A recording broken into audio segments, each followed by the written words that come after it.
Ascalon. Once a beautiful and fertile land, full of apple trees and blossoming flowers.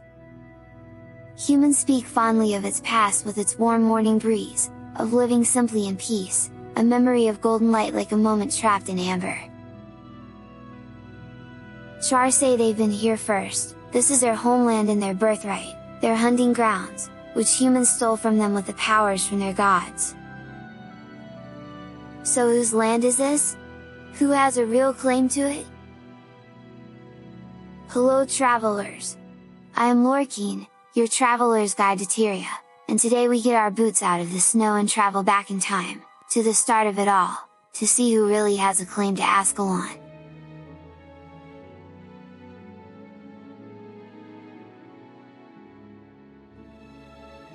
Centuries ago, millennia even, before the Charr, and the gods and their humans, before the name Ascalon was even uttered here, this place was home to another race. In the beginning, here were the Grawl. Charr say the Grawl are like humans, or maybe humans are a type of Grawl, uplifted by their gods.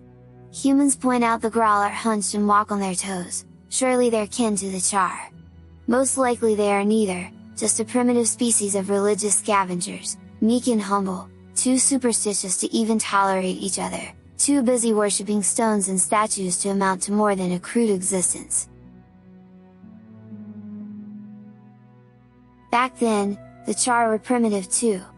Some legends say they lived north and east of Shiver Peaks, as scattered warbands, so filled with rage and primal drive to dominate and control, even towards each other, that they risked wiping themselves out. What saved them in those brutal times was military discipline, when one Charr rose above the rest, and united the war bands into a fierce army with a strict hierarchy, that stopped them from killing each other. The name of that Charr was lost to history, today we know him as Khan-Or, the one and only to wear this title to this day, the Primus Imperator. Under his rule, a golden age began for the Charr, they were unstoppable, and their domain spread north and south of their homelands, and so reaching today's Ascalon. In fact, their military tributes of that time hold the earliest mentions of Grawl, when Charr conquered them, and the victors paraded in great chariots pulled by the defeated Grawl. Powerless against this mighty force, the Grawl were pushed to the Shiver Peaks and Blaze Ridge Mountains, those that remained were enslaved or enlisted in a militia, where they would be used as scouts. The Charr continued their advance south, reaching the Crystal Sea where they faced the Forgotten. With their dominions separated by mountains, the Charr and the Forgotten maintained control over their respective territories. But then the humans came, empowered by their gods with magic beyond anything the Charr have ever seen. Stepping from the mist onto Tyria at the artesian waters of Or, the gods brought their humans with them. The six deities made their golden home in Or, for they sense great magic there. Death! Good! The capital was called Ara. The entire peninsula was filled with gardens and promenades, cathedrals and theaters of delights. The whole place was a wonder.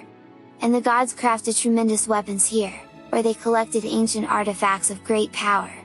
Magical crowns and mystic telescopes, mirrors and legendary weapons, like the swords Magdar and Sohothin, the staff of the mists and the scepter of Or. Some of these were safely stored, others were given to the gods' pets. But probably one of the most dangerous objects in this collection was a bloodstone, and legend has it that Abaddon himself gave it to humans. It is unknown if the gods had knowledge of the history and the exact powers of these artifacts, or if it was by negligence or ignorance, that they exposed humanity and other mortal races to so much magic. Because magic in Tyria is terrific. As in terrifying. You might think it's nice and flashy and that it has benefits. After all, it holds the whole world together. But the truth is, magic is wild and chaotic, and in great quantities it can shatter your mind, or the whole reality. Some species can interact with it in relative safety, like the gods or the dragons, but for most races, high quantities of magic are extremely bad for their health. So when levels exceed certain magnitudes, things really start to act up. Seems natural that the ecosystem of such a universe would require a balancing factor in order to survive. Hence, the dragons. the apex lifeform on Tyria.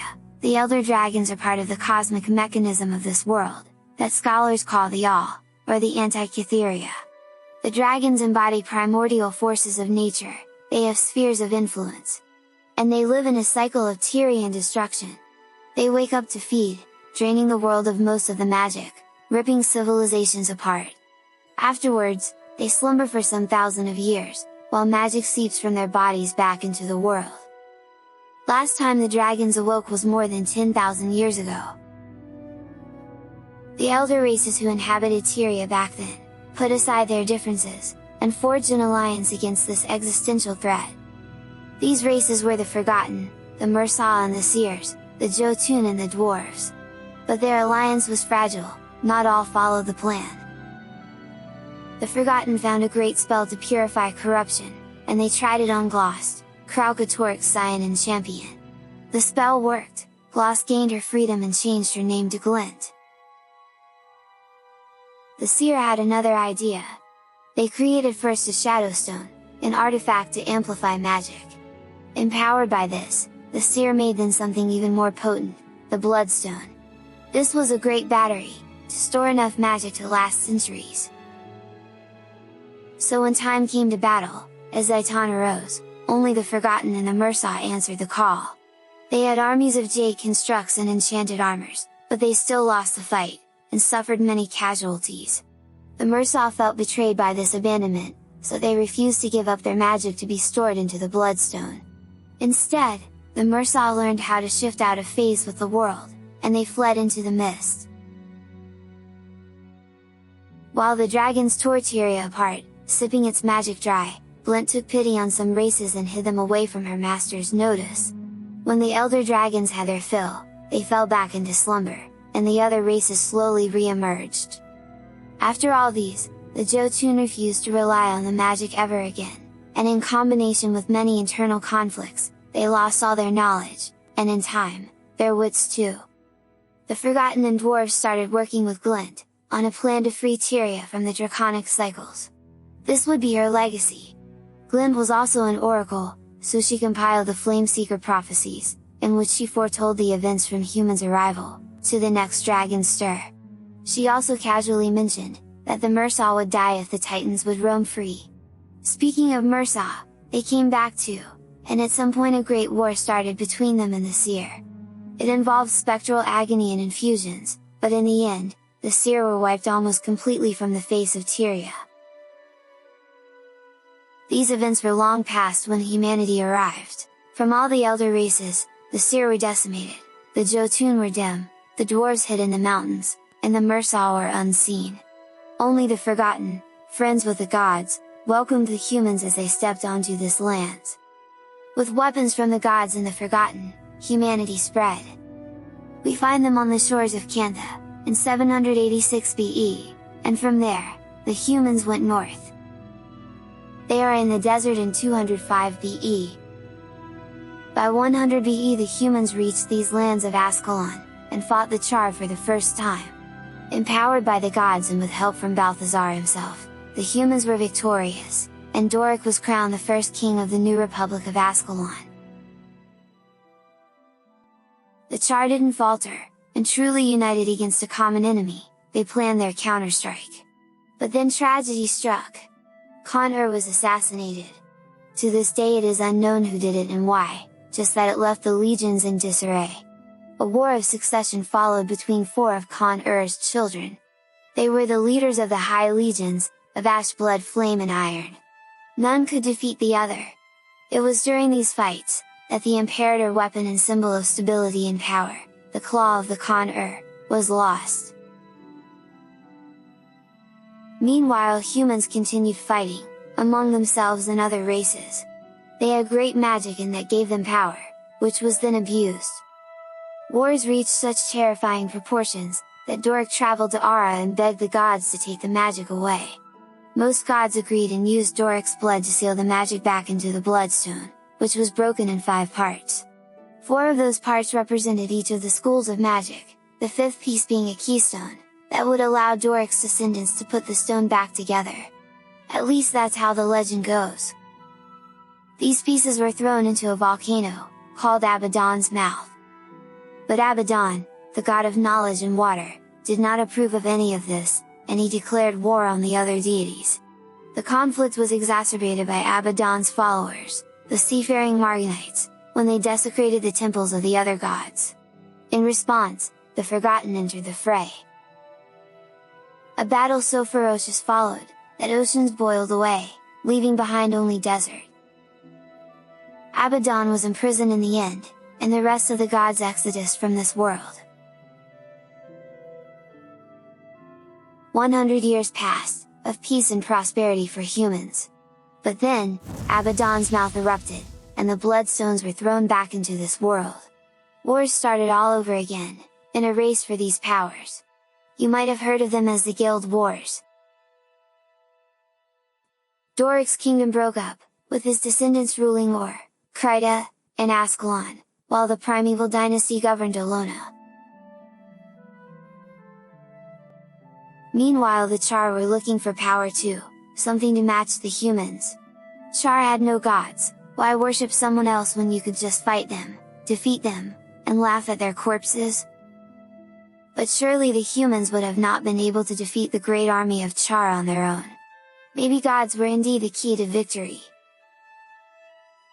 It so happened that in around 850, a warband named Burn of the Flame Legion, went on an expedition to the Rongbur volcano, a name that translates as Jaws of Oblivion. The Charr have always found strength in the flames, so when that warband ran into titans in a towering inferno, they knew they found their gods. This gave them purpose and Charr united once again, now with religion at their core. A shaman caste arose in their ranks. Not all Charr agreed to this, Bethia Havocringer said she'd bow before no one and nothing, be it mortal or god. The shamans captured Bethia and made a blood sacrifice of her to the titans. They declared her a traitor and accused her of using her sexuality, to tempt the males from the true path of the gods. And so, all females were banned from serving in the legions.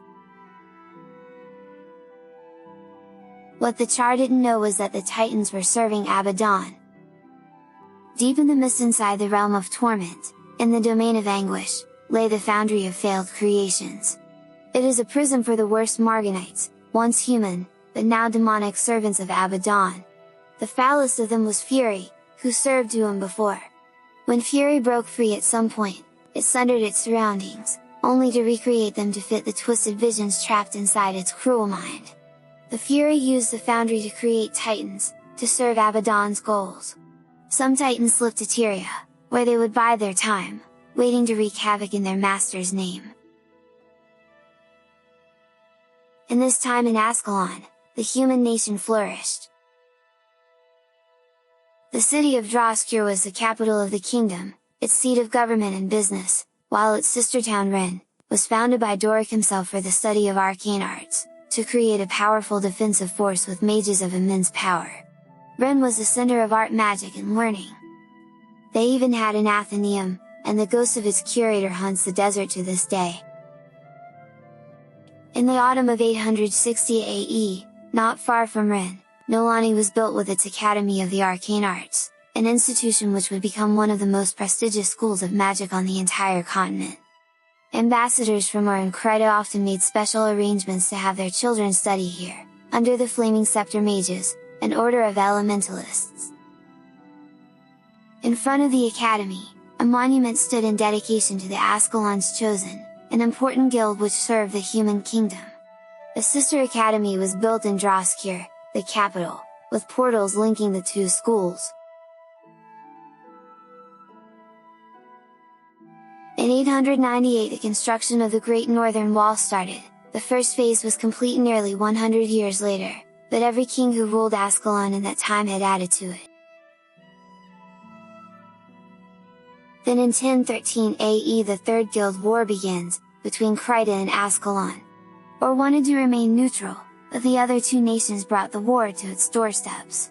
The conflict escalated, and it resulted in casualties that eclipsed those of the previous two guild wars combined. In summer of 1020, Surmia was founded, and a monument there commemorates the lives lost in the Second Guild War, in which Ascalon was victorious. But the Third Guild War wasn't going as well for the Kingdom of Ascalon. Yet, the Guild Ascalon's Chosen made history again at the Battle of Ren. One of its members, a young warrior named Adalbern, played a major part in Ascalon's victory, and so earned a blessing from Balthazar himself. As a reward, Duke Baradin, the king's brother, appointed Adalbern as the commander of the army. Then in 1050, the royal family was assassinated. It wasn't seen as a big loss, as these royals peddled influence to guilds for the slightest show of coin, and by doing so, they involved Ascalon in the devastating guild wars, and nearly brought the kingdom to ruin. Duke Baradin was the next in line, but people called for Adalbern to the throne. Born around 1011, Adalbern was a descendant of Doric himself, and the champion of Ascalon's Chosen. Duke Baradin didn't object to the popular vote, preferring a life of a warrior to one of diplomacy.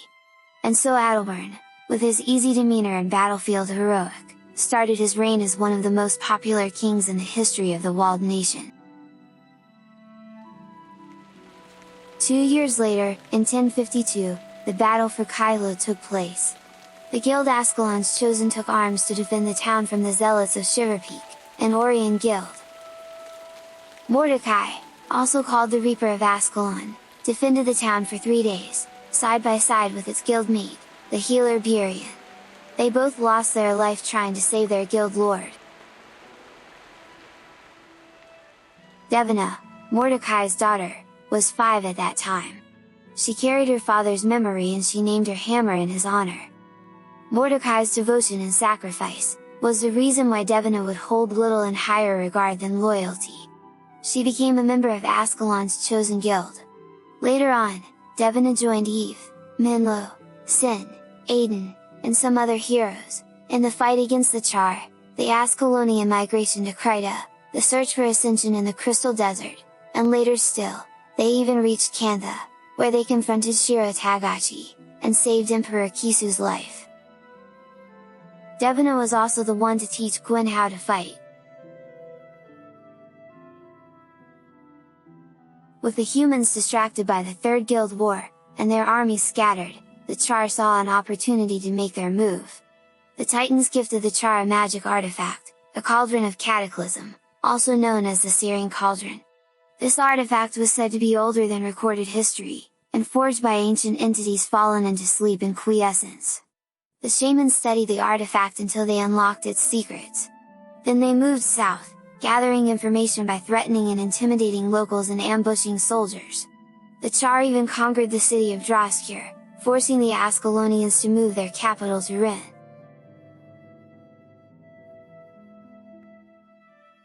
In 1070, with the power of the Cauldron in their paws, the Charr finally closed in on Ascalon and its great northern wall. But their movements didn't go unnoticed. Scribe? Yes, my lord. These Charr are relentless, but we shall hold the wall at all costs. Yes, my lord. Take this message to Sir Titus. Go forth and recruit the strongest, the smartest. Bring to me the bravest in all of Ascalon. Find me the heroes who will lead our kingdom to glory. As you command, my king. The town crier spread the word of the king's call, and willing heroes took their chance at glory and adventure. To prepare for the war and gain some experience before the fight, Sir Titus guided these heroes to learn more about their craft. First task, save a little girl named Gwyn from a horde of river scale. From there, the skillful hero would travel to the small and peaceful Ashford village, to meet Devina. She heard among the townsfolk of unsettling rumors coming from Rurik the scribe. Her duties prevented her from leaving the village to investigate, so she delegated the hero for this task. Rurik the scribe had grave news indeed. He had a vision from Dwayna, warning him of dire development among the Charr. The city needed to be alerted. Heroes with at least 2 professions under their belt, said goodbye to all the comforts of Ascalon City and joined Prince Rurik and his Ascalon Vanguard, at the Ascalon Academy. The king's firstborn and heir to the throne, Prince Rurik was a brave, bold, and perhaps a reckless man, but he led by example, never cowering or shirking a challenge. Rurik was the leader of Ascalon Vanguard, the elite protectors of this human nation. Their sentries spotted Vatlau Doomtooth and his warband in the old bunker, behind the citadel. He had found a passage there from the catacombs, and he was stirring the Grawl. Rurik and his group of fighters proved to be Vatlau's nemesis. But it was too late. Because it was on that day, that the Charr discovered a way around the Great Wall, a way to bring it down. While Vatlau Doomtooth was taking his last breath at the hands of the prince, north of the Great Wall, the Charr shamans led by Bonefa's Burnfer of the Burnt Warband, called forth the magic of the Titans, and performed the ritual of the Searing. Titanic crystal meteors rained down on the human kingdom, reaching the Great Wall, devastating Ascalon. The once lush forests burnt, ash covered the wounded fields, tar replaced the river and lakes. Land stretched barren all the way to Shiver Peaks. Charr poured into Ascalon, enslaving any human they could capture. Whole villages were obliterated, while many cities in Surmia were reduced to rubble. The siege of Ascalon would last for more than 20 years. But the Charr did not stop here. They took advantage of the breached wall, along with the already existing division between the human kingdoms. As Ascalon burned, other warbands were sent even further to Ora and Kryta. At first, they made good progress on all fronts. Rox Ashrain, Anric Tindershot, and War Ashen-Skull led the Charr army west, through the Norn territories and the far Shiver Peaks, all the way to Kryta, surprising the humans with their attacks. The Charr scattered villages, disbanded militias, and left only death in their path. Things got even worse for Krytans when King Jaden disappeared, and many believed he fled the kingdom to escape the seemingly unstoppable army of the Charr. And the Charr might have won and conquered Kryta, if it wasn't for Saul D'Alessio. Just a few years previously, Saul was a cheat and a drunk, a weak man exiled in the jungle for his many crimes. But there he ran into some winged beings, who healed him in body and soul. Saul then returned to Kryta a changed man, and his story of new benevolent gods brought hope to the people tired of war. He attracted a small following, all wearing white mantles. And when the Charr invaded, Saul and his people decided to help. They snuck at night into the Charr's war camp, and dispatched their leader and his lieutenants. But the alarm was raised, so D'Alessio and his followers kneeled down and prayed. His new gods, called the Unseen Ones, answered and helped. You might recognize them as the Mursaat. But when the fight was over, the Mursaat turned to the humans, and killed all but the most devoted.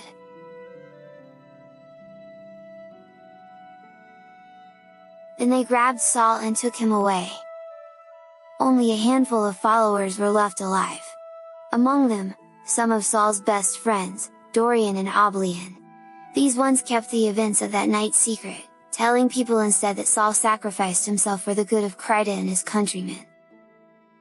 The following of the White Mantle surged, and in the void of power and under the leadership of Confessor Dorian and Justiciar Oblian, the cult took over Kryta. The Mursaat were active in this area because of the Flameseeker prophecies, in which Glint foretold their death at the hands of the Titans.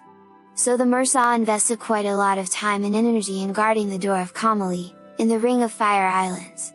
This door led to the Realm of Torment and into the Foundry of Failed Creations, where Titans were born. For Mursaat, that door had to stay closed no matter the cost. More so, when the cost is paid by human commoners, sacrificed on the Bloodstone to fill the soul batteries that kept the door of Kamali shut. In Or, Flame Imperator Ventus led a significant army, and they advanced fast to the gates of Ara. King Reza's advisor, Vizier Kobran, in his desperation, or how it was later revealed with premeditation, retrieved the forbidden lost scrolls from deep inside the catacombs of Ara. In the pinnacle of his tower he read the dark incantations on those scrolls, sinking Or to the bottom of the sea, in an event called now the Cataclysm. Krytan sailors named the waters that covered Or, the Sea of Sorrows. Some thought the Vizier's actions to be noble, as death seemed kinder than falling in Charr's paws. In later events, it is revealed that Abaddon orchestrated Vizier Kilbran's actions, just as much as the Charr receiving the Cauldron of Cataclysm from the Titans. And perhaps this affair in Ur was most pleasing to Abaddon. What better revenge on the gods that wronged him, than sinking their lands and proud city deep in the sea, Abaddon's own domain. Kilbran survived the event, or so it was thought. He procured the Scepter of Ur, which it was said to control the Titans, and then he went on to help in the fight against the Mursaat. In Ascalon, 2 years have passed since the Searing, and humans were struggling to resist in the ruins of their kingdom. So when Ambassador Zain arrived offering a helping hand, Prince Rurik was too happy to listen. The ambassador came from Kryta, with news of their own defeat of the Charr. He was sent here by Confessor Dorian, who was by now the well-established head of the White Mantle. Dorian had foreseen dire times for Ascalon, and he sent the ambassador all the way here, to offer Ascalonians the shelter of the White Mantle, the bringers of peace and stability to the lands to the west. But the old King Adalbern has not forgotten the centuries of guild wars between the two nations, and any request for permission to enter the city and address the people of Ascalon was firmly denied. The king even wanted to arrest the ambassador Zain, to rid Ascalon of this Krytan cancer, but Rurik intervened, leading to a heated exchange between the king and his son, one of the first cracks in their relationship. Outside of the fortification, General Bonfa's Burnfer, the same mighty shaman who performed the ritual of the Searing, was now mounting another attack on the Great Northern Wall. While these preparations were taking place in the valley north, the humans grew weary of the silence that embraced the ash-covered fields. With everybody on edge, Prince Rurik tasked Captain Calhoun and Sir Titus, who now held the title of War Master, with sending an Ascalon vanguard to scout for Bonfa's Burnfer's forces. On the way to the Charr camp, the hero met with a ghost who hunted the fields. His name was Kilntestibri. In life he was known as Champion of Surmia. That city was first to fall to the Charr. Sin, one of the henchmen who traveled with Devina, was a noble here. In that attack, a magical projectile fell on her palace, killing her parents. Sin remained trapped for several days under a table, until a looting Charr warband discovered her there. A former child prodigy, she turned them all to ashes. In the pillage that followed, the enchanted armor that sealed Kilntestibri's tomb was stolen from the family mausoleum, leaving the restless spirit to roam the lands. The vanguard hero brought in the scattered pieces, allowing the ghost to pass into the rift. Kiln's great-great-granddaughter, Amy Testibri, joined Dermond Priory, and she can be found at Kiln's Rest and Iron Marches, looking to find out more about her family's past. The hero traveled west, and found the Charr's army camp in a valley there. The Charr Invasion force! Captain Callan was right. They've spotted us. Back to the wall! Today that valley is called Munger's Sink.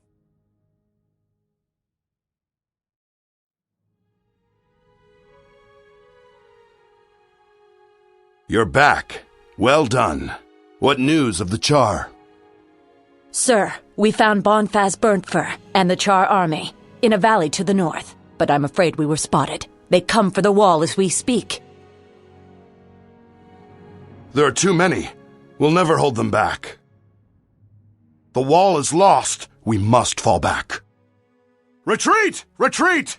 Regroup at the bunkers just north of Fort Ranik. We can't let the Charr make it to the capital. And so the Charr armies overwhelmed the defenders of the Great Northern Wall, and began to push south, further into Ascalon. On the wall, Murik, the scribe who warned of the Charr's attack, was now shouting about the end of time in the Flameseeker prophecies.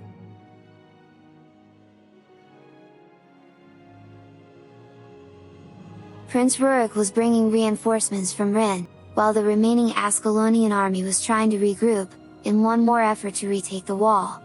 They wrote their last letters home, and they set off from Fort Ranik. On their way north, the Ascalonians freed the captive taken by the Charr overseers. One of them was Trooper Dieter Siberlin, Master Armin Siberlin's son. Ivan Siberlin from Amnitas might have been related to them. As luck would have it, Siegemaster Lormar found a broken trebuchet, and had an idea. Damn Charr snuck up while I was repairing this trebuchet. It's missing a release lever, a restraining bolt, and an arming crank. Search the other wrecked trebuchets to find those 3 pieces and bring them to me. If you do, I can fix this little lovely, and we'll give those Charr a taste of their own filth. To activate the trebuchet after it's fixed, pull the lever once to load it, and once again to fire it. Anything under its blast will get blown to bits. But hurry! More Charr come through the wall every minute. His plan worked and the trebuchet did its job. Much of the Charr force was obliterated. Lormar and his trebuchets will protect the wall long after there will be a wall to protect. But we'll get to that later. Encouraged by this win, Prince Rurik decided to push further. The time for action has come. No more cowering behind this wall. From now on, we take the fight to our enemies! Prince Rurik! Prince Rurik! What is it? Prince Rurik! We are victorious, but it has cost us greatly. During their retreat, the Charr took prisoners. Several of our wounded have been carried off.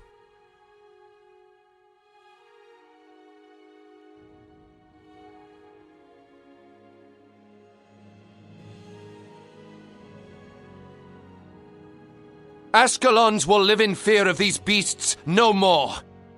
We march to the north, to free our brothers and take back that which has been taken from us.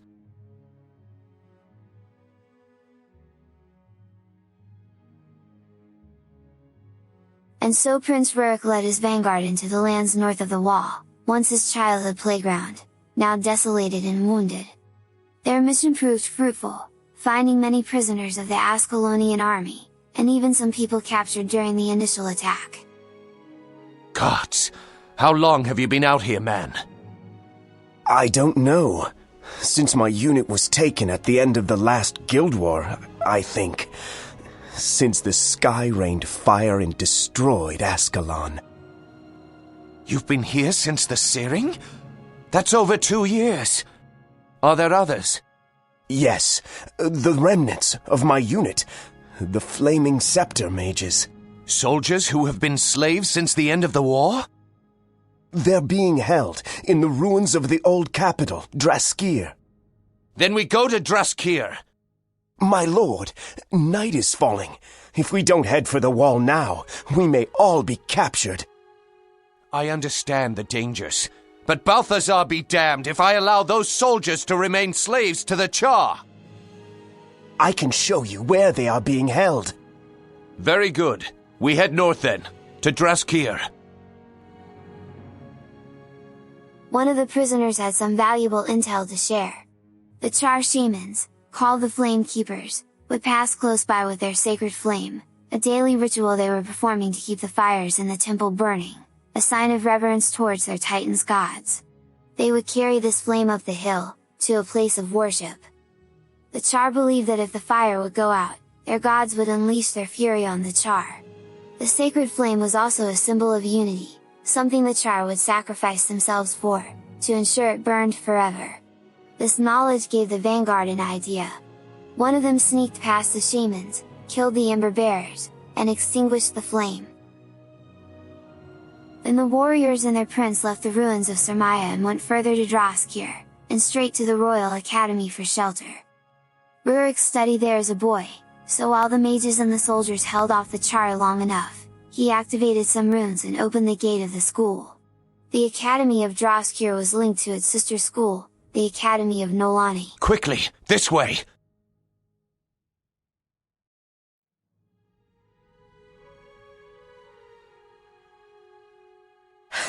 That was close. Closer than I'd hoped. This portal will take us to the Academy at Nolani. From there, we can make it to the wall and cross over to Rin. We should hurry. The magical wards will hold back the Charr, but not for long. Wait, my lord! Come look at what I have found. Is that? Yes, my prince. I believe it is the mouthpiece for the fabled horn Stormcaller. With this weapon, we could destroy the Charr once and for all. Ascalon could be saved. I have heard the stories of the horn's magic, but let us not be too hasty. If this is what you say it is, then we must get it to Rin. We'll see for ourselves how much power this Stormcaller has. Come, we'll take this to my father, King Adalbern. Surely he will know if discovering this weapon is our salvation, or simply too late. Either way, staying here will surely be the death of us. Quickly, through the portal!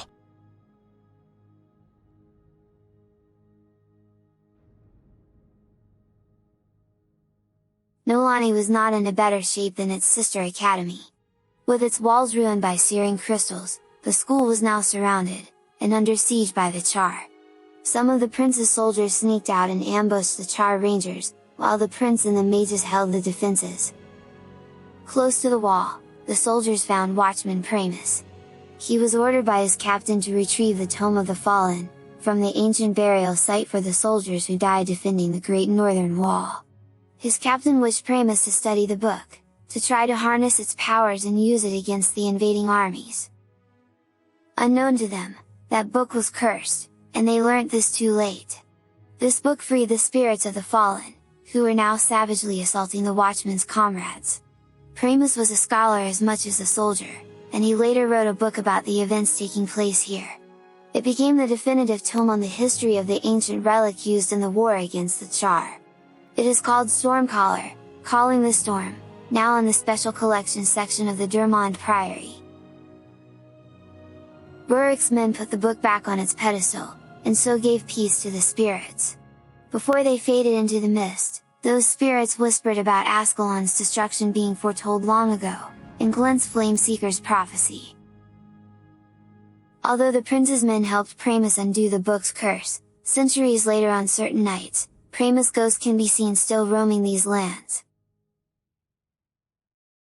As soon as a small group of fighters cleared Charr forces, Rurik opened the gate of Nolani and pushed towards Ren. Prince Rurik! What are you doing out here?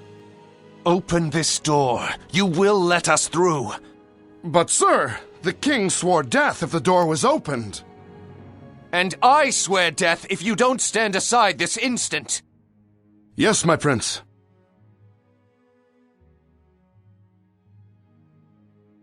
I defend Ascalon against another Charr invasion, and my father trifles with doors. You'll speak to the king, won't you? You'll tell him I had no choice.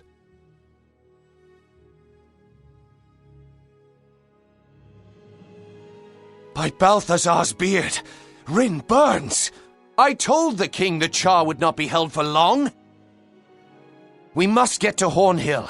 Only Stormcaller can save the city now.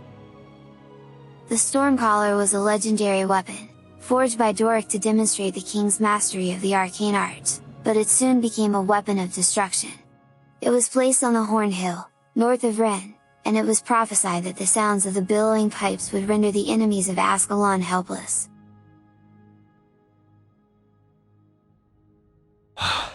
Praise be to Dwayna if this works.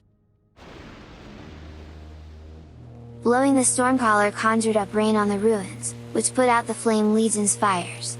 The invaders' morale was lowered, and Prince Rurik declared Charr Pelt's season open. He led the fight that cleared the city, and cost General Bonefaw's burn for his life. The humans' victory was so resounding, that King Adalbern himself came to congratulate his son and his army, and to call for renewed push against their enemies. Trumpets! The king must be near. The fall of Rin will have darkened his heart.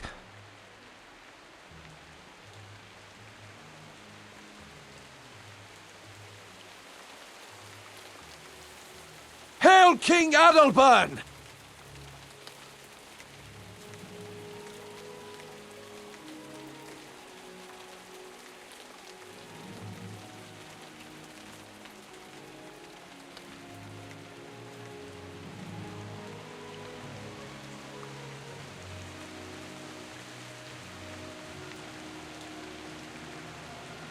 Rise, my son. You have done well. The discovery of Stormcaller is surely a sign of victory. It is a powerful weapon, but I fear not powerful enough. The Charr have amassed an army of many thousands. You overestimate these beasts, Rurik. Do not be afraid. I am not afraid, father. I have seen them in battle. Rin has been destroyed.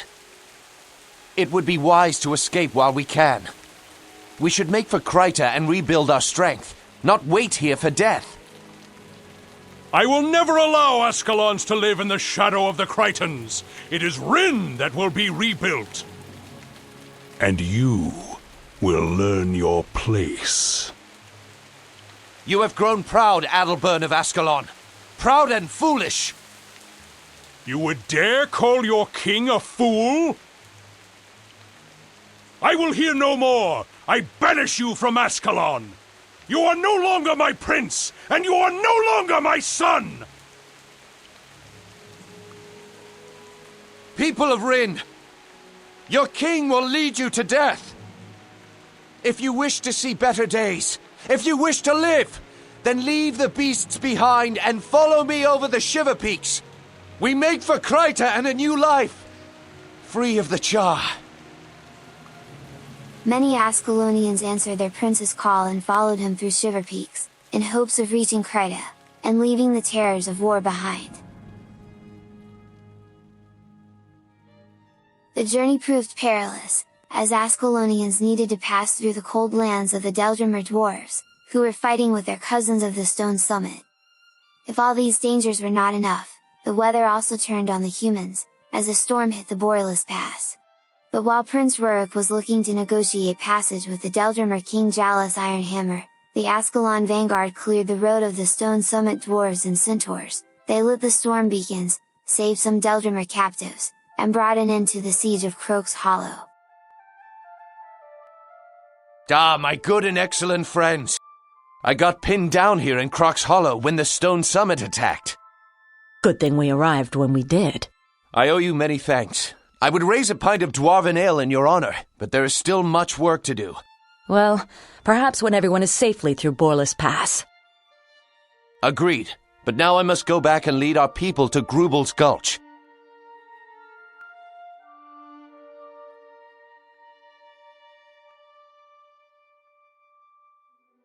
You go on ahead and clear the way. Secure a shelter for the night, and then we'll see about that ale. As you wish, my prince. Talk to King Ironhammer. He'll help you garner safe passage into the gulch. I will see you there.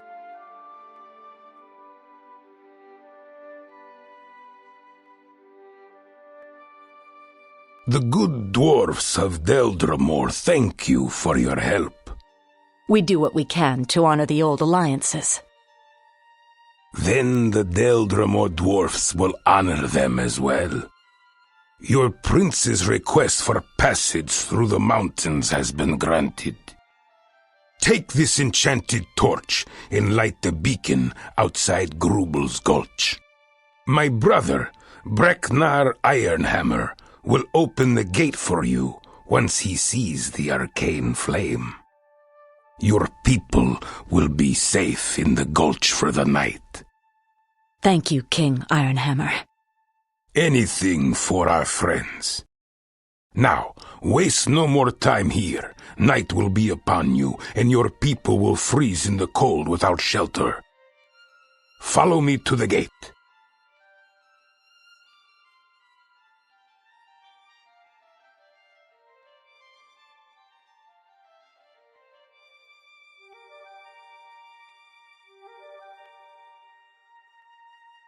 The beacon! It's lit! The way must be clear. Now is our chance. We make for Grubel's Gulch.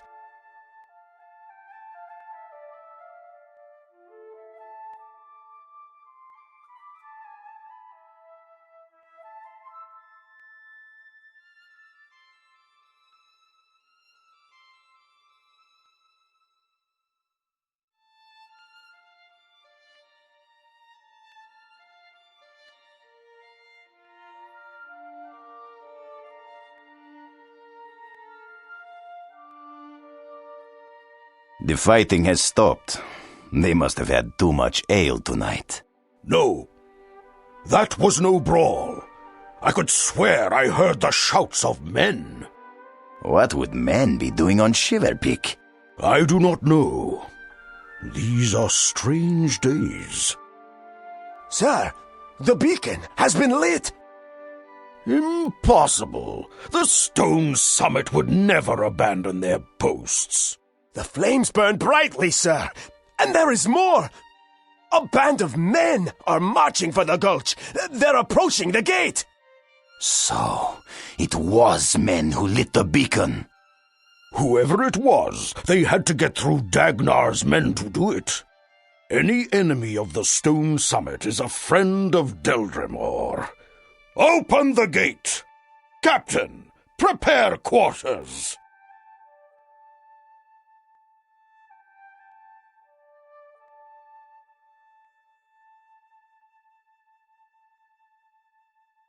I am Brechnor Ironhammer, Lord of Grubel's Gulch. I am Rurik of Ascalon. Your brother the king speaks highly of your hospitality. My brother tells the truth. What brings you here? I'm leading these refugees over the Shiver Peaks. We wish to cross Borlis Pass into the human kingdom of Kryta. Well then, Rurik of Ascalon, welcome to Grubel's Gulch. You are free to stay with us as long as you will. Thank you, mountain friend. Rin is forever in your debt.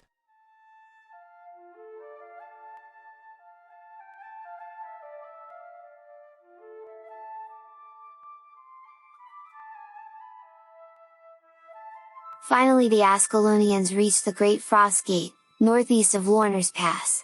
This gate opened onto the borders of Kryta, their promised land of peace. But there the Stone Summit Dwarves attacked them, and the prince and his warriors fought bravely, clearing the way for the refugees. Well done! The refugees are weary, but they've made it this far. We're now very close to the Frost Gate and the safety of Kryta, but we cannot yet take rest. One of my men, Captain Greywind, tells me he once traveled this path. He says the Frost Gate can be opened, but it will not be easy.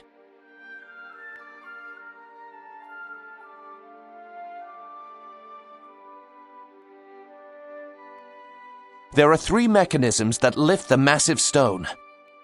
You must find a gear lever in the small town ahead. Use the lever to engage each of these mechanisms, and the gate will open. Once it's open, it'll be up to you to lead the refugees through to safety. My men and I will hold back the dwarves as long as we can. I will rejoin you once the last of the refugees is safely through. The stone summit will not yield the Frost Gate quietly. May Dwayna smile upon us.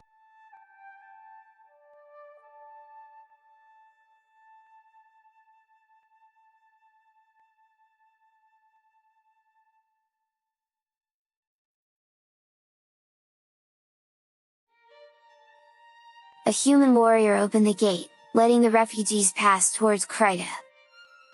The Frost Gate is open. Go now. We haven't much time.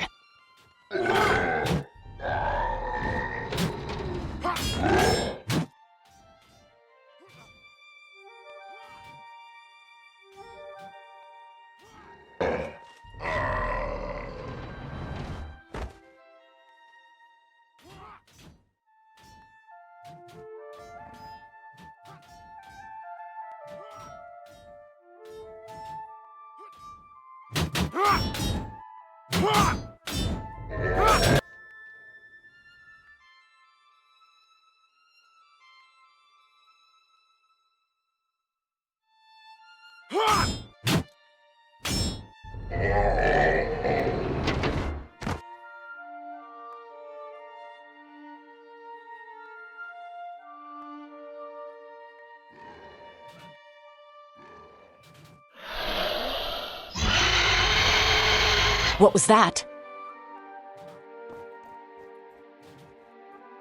These mountains belong to the Stone Summit, human.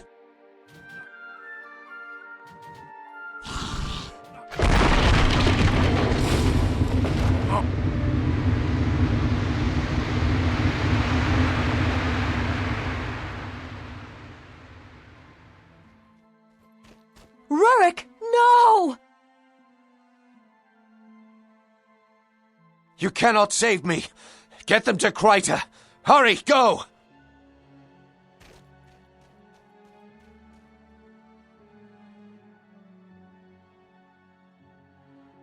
Your punishment for trespassing is death.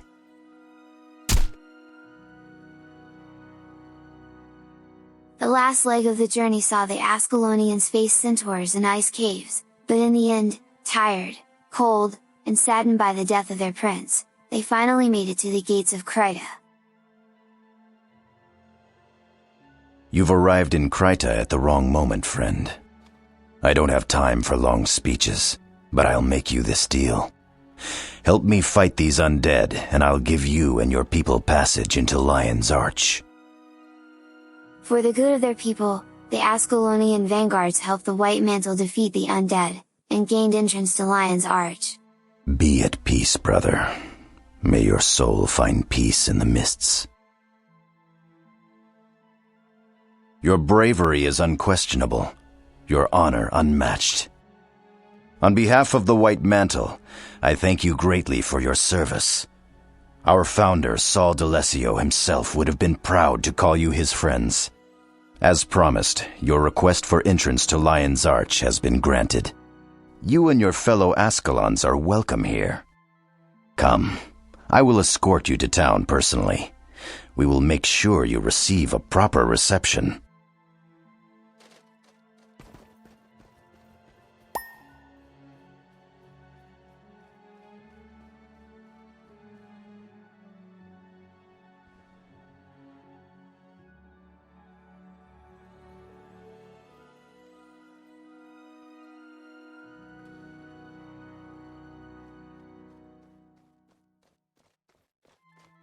Welcome to Lion's Arch.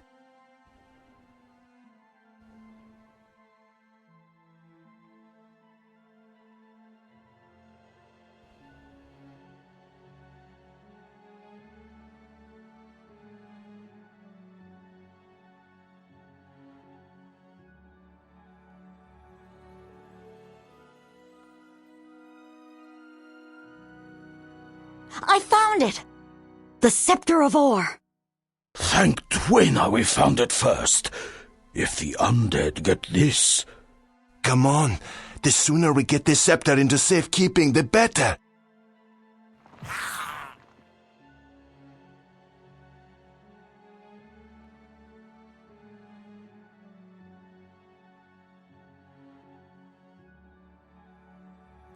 Ah! Help! The undead! We're under attack! We can't let them get the scepter! Make haste to the Temple of Tolerance! Take the scepter to Confessor Dorian. We'll hold back the undead for as long as we can. But... Just go!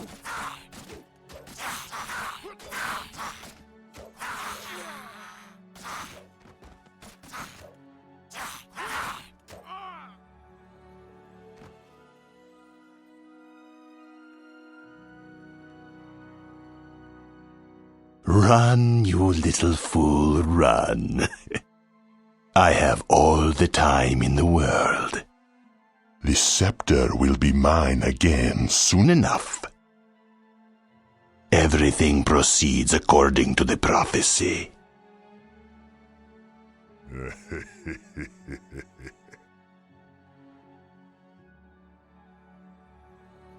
Prince Rurik gave his life for the good of his people, and because of his sacrifice, many Ascalonian made it to Kryta where they started a new life. Captain Onder Greywind led the people there, and he founded the Ascalon settlement in Gindarin Fields. Because this area is so dangerous, I've taken it upon myself to provide training to all Ascalonians. You're a brave leader, Captain. It's a beautiful land, but I remember the war too well.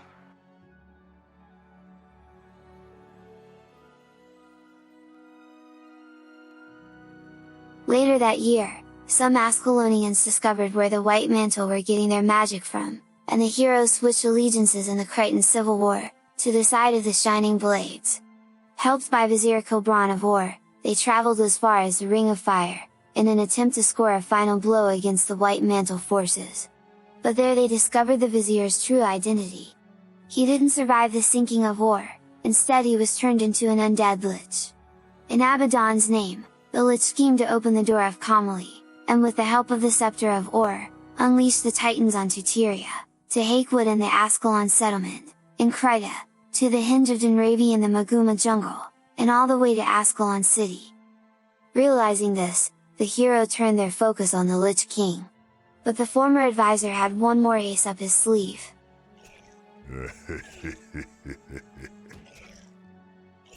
This meddling is nothing more than a minor annoyance. You're only delaying the inevitable.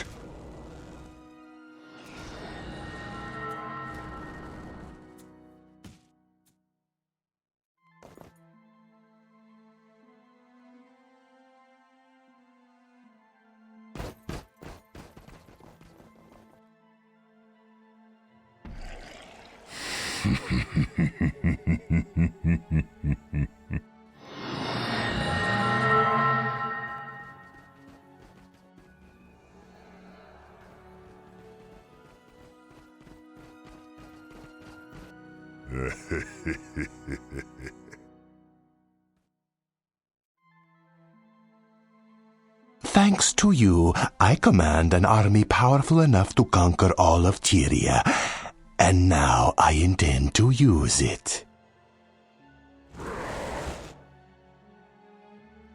But before I go, I have someone here you might like to talk to. Perhaps this will slow you down long enough to let me finish my work. Rurik. I'll leave you to get reacquainted. I'm sure you have much to talk about.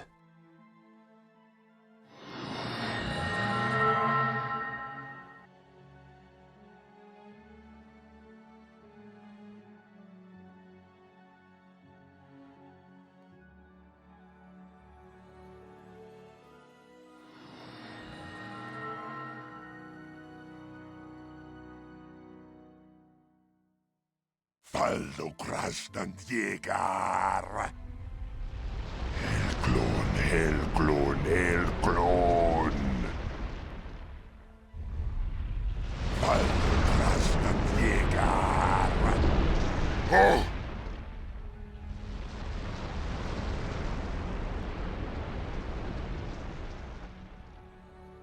I am the Flameseeker. All of Tyria shall bow to me, or be destroyed.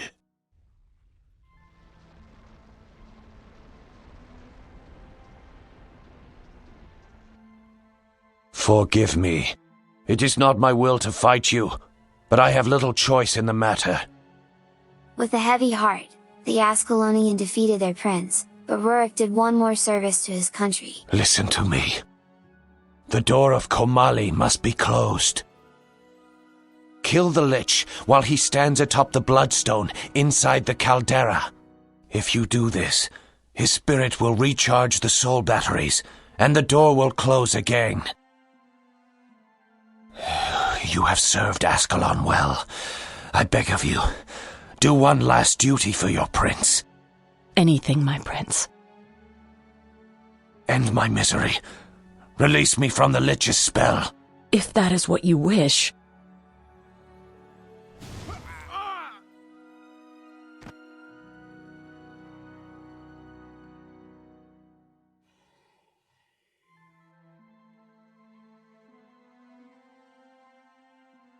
Travel well, Prince Rurik, until we meet you again in the Hall of Heroes. The heroes followed the prince's words and killed the vizier on top of the Bloodstone, sealing the doors of Kamali once more. This was a blow to the Flame Legion, as the Charr saw their Titan gods die by humans' hand. With this, the Flameseeker prophecies were fulfilled. Long into the season of the Scion, Tyria is revived again. Over the bones of the bird of prey, the fire is put out and the diabolic gathering is closed off once again. The Flameseeker prophecies are now complete. The door of Kamali is closed, and the Titans are once again safely locked away behind it. Stopping the Titans interfered with Abaddon's plan to free himself and bring about nightfall and torment onto the face of Tyria, and 3 years later, in 1075 AE, the fallen god would die at the hands of Cormyr and her Sunspears. With a gift from the gods, Cormyr was able to absorb most of the energy released by Abaddon's death, and she ascended, becoming the goddess of order, spirit, and truth. The war in Kryta was not over, and in 1079, Princess Solma rose to the challenge and led her people against the remaining White Mantles, and their despotic regime. In their time of need, the princess sent her chief advisor, Evenia, to Old Ascalon in hope of negotiating an alliance with King Adalbern. He refused to give her an audience, and that was the last time Evenia was ever seen. Meanwhile in Ascalon, the war continued. One of the units of Rurik's Ascalon Vanguard remained behind to continue fighting the Charr. They were renamed Ebon Vanguard. From their base of operation in the Eye of the North, they led several missions against the Charr, some deep into the Blood Legion homelands, picking up on their way human refugees, or escaped prisoners from the Charr work camps. Later, some of them went on to Kryta to assist Selma, as she took the throne, while others helped the Dwarves in the fight against the Great Destroyer. In 1080, when the Vanguard steeds reached the ears of the king, Adalbern recalled them to the city of Ascalon, now the de facto capital of the kingdom since Ren was left in ruins. A week later, the same unit, led by Captain Glint, is called by the king and tasked with reinforcing a small fortress, south at the mouth of the Crystal Desert. Under Gwyn's leadership, this small fort became the stronghold of Ebonhawk, which remains to this day a human enclave. The war raged on in Ascalon for 10 more years. In 1090 the Flame Legion made one final push. They surrounded Ascalon city, and their Flame Imperator sent the elite warband of assassins, the Fire Shadows led by Fireburn, to sneak into the city at night, and assassinate King Adalbern. They reached all the way to the king's private chambers, which they found empty. At first they thought their mission had been compromised, but after further inspection, they found King's royal servant Savione with a knife in his chest. With his dying breath, the servant warned them that the king went mad. Adalbern saw the legions amassing outside, and saw that the final moment had come. In his desperation, and grief for his kingdom and son, he decided to turn the siege into an assault. Retreat? Retreat is not an option!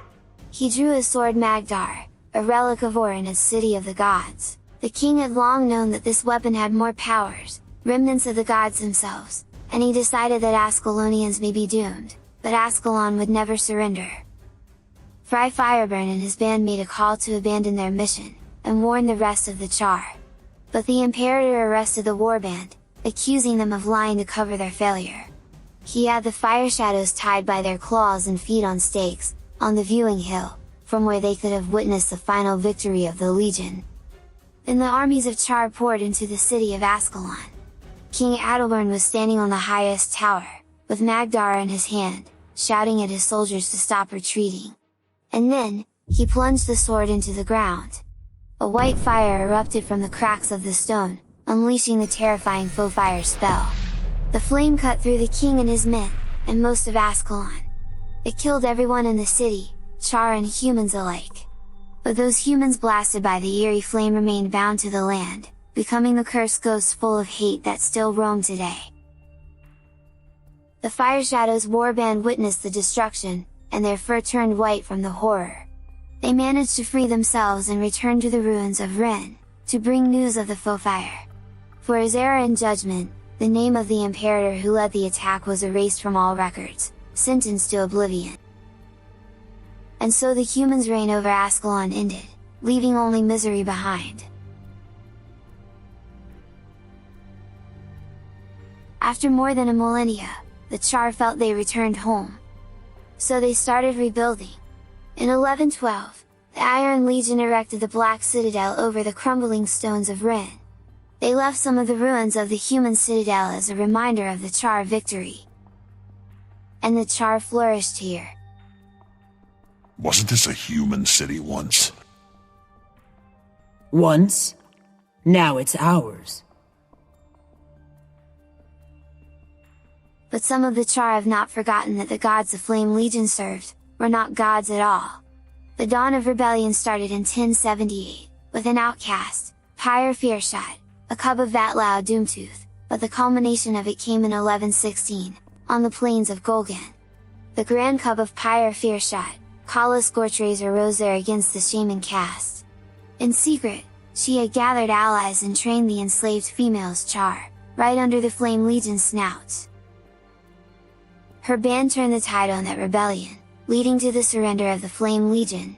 The Flame Imperator offered his defeat, but in his shame and anger, he stabbed Kala with a poison dagger. She died there, but knowing her sisters were free. And with that blow, the shaman caste was defeated. And from then on, the Charr drilled happily ever after in their ancestral home. I'm joking. Then, the dragon came. For 10,000 years, this dragon slumbered in what would later be known as Grothmar Valley, north in Blood Legion homelands. But in the last millennium or so, events like abuses of the Bloodstone and its sequential explosion, the Jade Wind, the death of Abaddon, the Searing or the Foefire, all these have raised the levels of magic in Tyria, and the dragons began to stir. If the Asura fled the Primordius fire and destruction, and the Norn fought Jormag's persuasion and ice, if humans were tormented by Zaitan the dragon of shadow and death, the Charr had their challenge in the crystallized fury of Kralkatorrik. In 1319, the Guild Edge of Destiny rose to fame by killing any champions of dragons they could find. Its members, Kaith, Logan, Rightlock, Air, Snaf, and Zogia. In 1320, because of a rumor from Fallon, and with permission from Queen Jenna herself, this group of heroes set on to kill none other than Glint, their former ally and famous author of the Flameseeker Prophecies. The group reached her lair, but one thing led to another and they became friends once again. Glint and the guild then hatched a plan to fight Kralkatorrik together, armed with the Dragon's Blood Spear. Sensing betrayal, Kralkatorrik awoke and set on a flight from his lair up north, all the way south to the Crystal Desert, to slay Glint, his traitorous spawn. Almora, Soulkeeper of the Blood Legion, remembers that day well.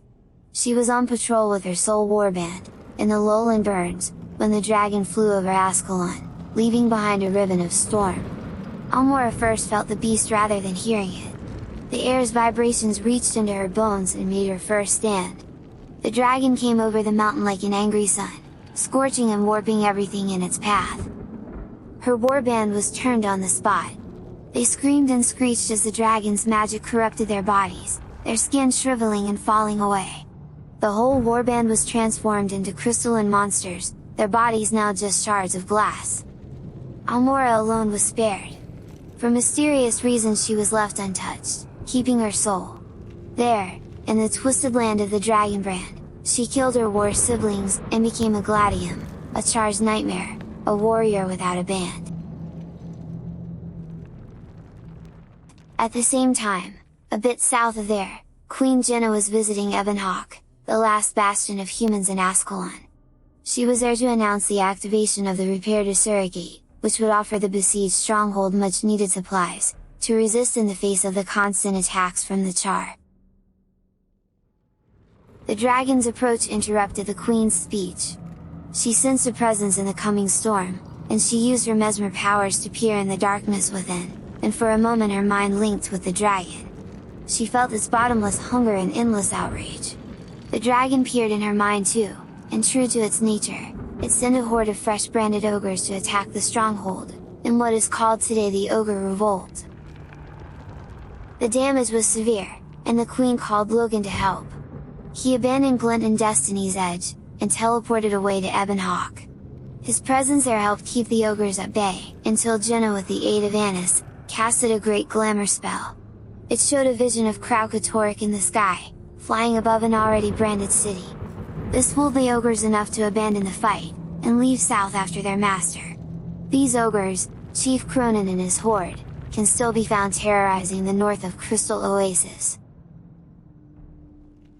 After Logan abandoned his guild for his queen, Air decided to still fight Kralkatorrik. This led to the death of both Glint and Snuff. After this, the famous guild disbanded. You can find more details at the Edge of Destiny.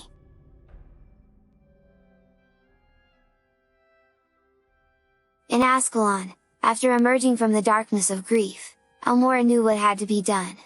She decided that some must fight, so that all may be free.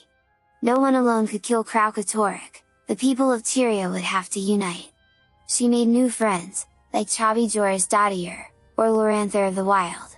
Together they formed the Vigil, a military order to fight Elder Dragons and their minions. But first things first, they needed more allies, and for this, they needed peace, even between old foes like the Charr and the humans.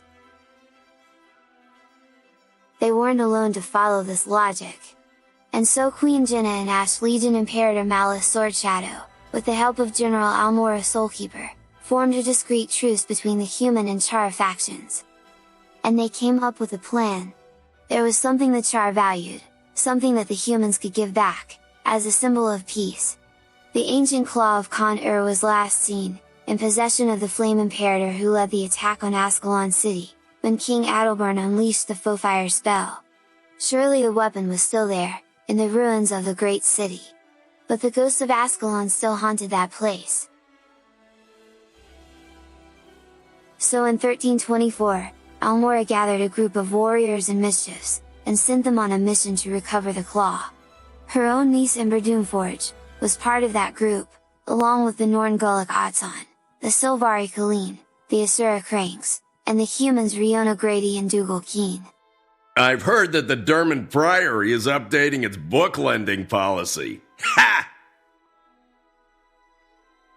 After a perilous journey, the band of heroes reached the ruins of the old city. Past the ghosts, in the king's chambers they met Savione. His ghost still lingered, but not because of the Foefire spell, for he died before all that. His unfinished business was revenge against the one that killed him, his ex-boss, the Sorcerer King Adalbern. The king's ghost was also around, patrolling the catacombs and the ruins of the wall.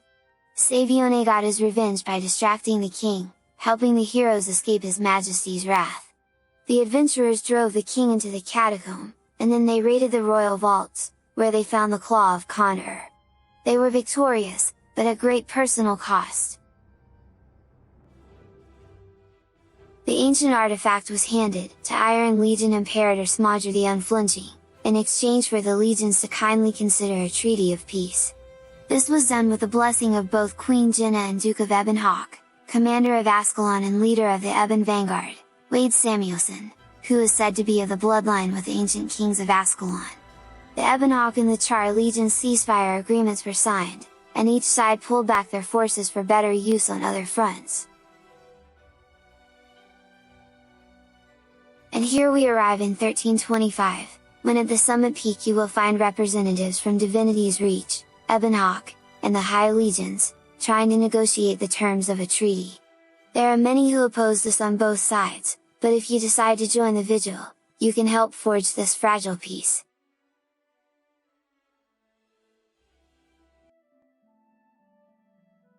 It was quite a journey to get to this point, so give us a like if you made it this far, and don't forget to subscribe and turn the notification on, because there's even more to this story, and we have many places to see. Now that we got these little details out of the way, we are ready in the next episode, to finally set foot on the Plains of Ashford. But until then, happy exploring!